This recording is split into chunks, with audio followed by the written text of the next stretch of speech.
Those convicted of murder were condemned to die in prison, and it was during those meetings with those men that I couldn't fathom why we would spend so much money to keep this one person in jail for the next 80 years when we could have reinvested it up front and perhaps prevented the whole thing from happening in the first place.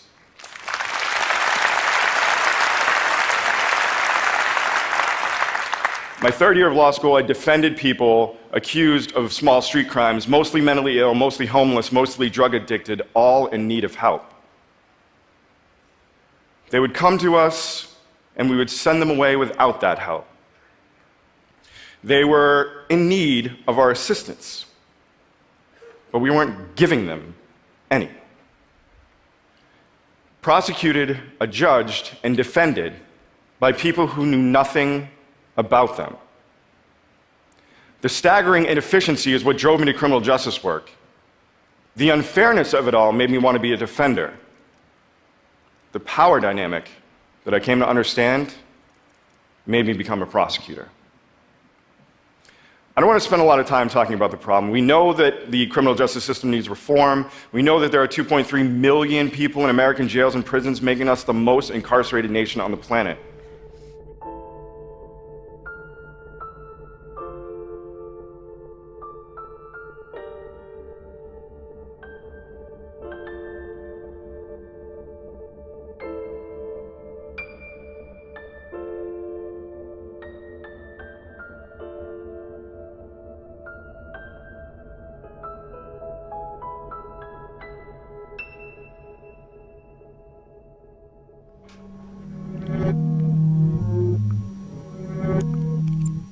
Yes, look, my name is Brett Collins. I would have spent, probably of the 10 years I spent in jail in one time, I would have spent, I'd say, probably 5 years of that in solitary confinement.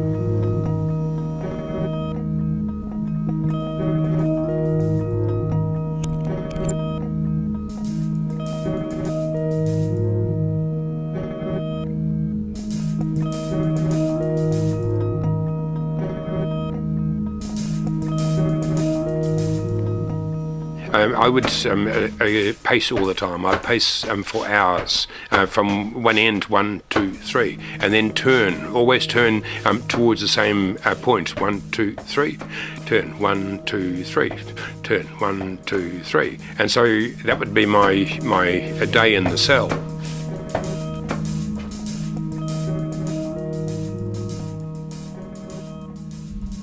And then in the yard, I would then run. So I would run, pop, pop, pop, pop, 1, 2, 3, 4, 5, 6, 1, 2, 3, 4, 5, 6, 1, 2, up and down the side. And so I would ensure that at least the things I could control, I would.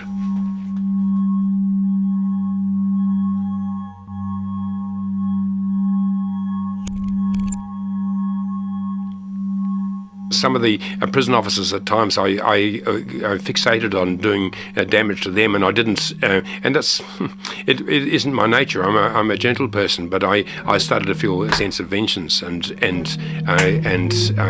anger.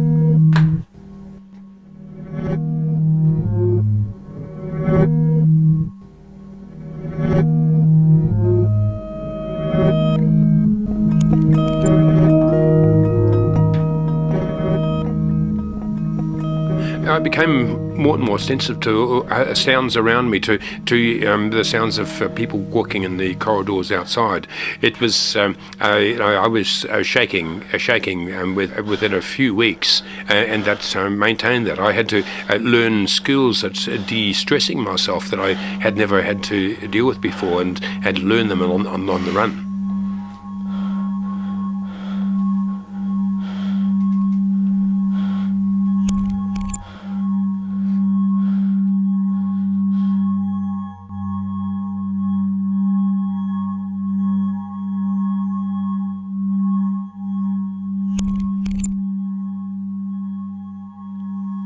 I would lie on the floor and then tense myself up as much as I possibly could. So I would start from my head and just tighten my whole body up, and then slowly relax myself and just tighten up again and try and slowly release it with my breathing. So I knew I had to do something to ensure that I had some control. When I was finally released, I was moved into a low security prison, and so as soon as I went into the low security area, I found the interactions between people close to me were just so frightening to me. I couldn't accept the proximity of people beside me. And then eventually I fell in love with this boy. I couldn't believe it. And I remember with absolute delight discovering that I was actually emotionally alive. I felt that there was a future. I still had a future. I had been married at the time I went to jail, and I had a young child. But it was a big relief to me as a human being. After such a long period of isolation, I have that reserved. I survived.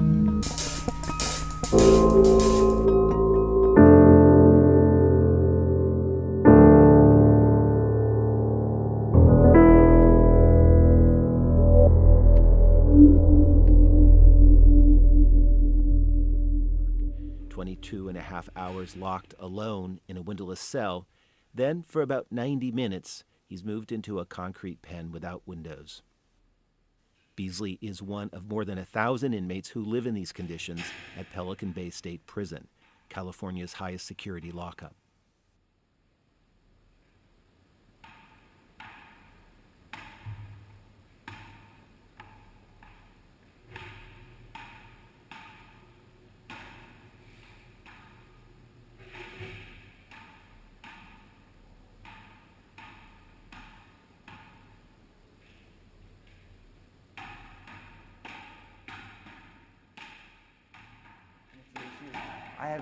I haven't had human contact with anybody without being in chains since 2004. The conditions back here are horrible. You don't get no sunlight. You don't get no. The only exercise is a walk on the yard, which I don't know if you've seen the yards yet. And now we get a stupid handball to throw around the wall.